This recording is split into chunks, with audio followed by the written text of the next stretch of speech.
والفتيات هو أحد أكثر انتهاكات حقوق الإنسان انتشاراً واستمراراً وتدميراً، فالعنف ظاهرة خطيرة ولها تأثيرات كبيرة وكارثية على المرأة والمجتمع، حيث لا تزال العقلية السلطوية والذهنية الذكورية تقوم بأبشع الجرائم والقتل بحق النساء وممارسة جميع أشكال العنف، وقد أصبحت هذه الجرائم تشكل خطراً حقيقياً يهدد المجتمع عموماً والمرأة بشكل خاص، حيث شهدنا في تاريخ 12/7/2025 جريمة قتل المغدورة راء عين البالغة من العمر 16 عام في حي النشوة على يد زوجها الذي ارتكب جريمتين في آن واحد، وهي زواج القاصر والقتل.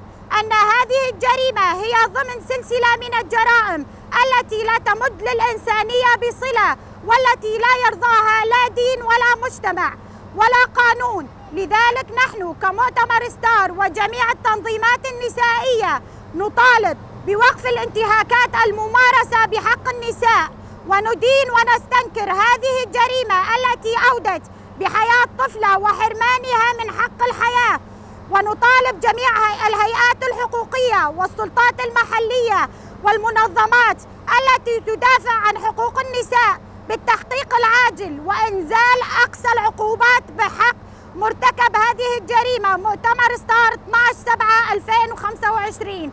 لا لقتل النساء، لا لا لا، لا للعنف ضد المرأة، لا لا لا.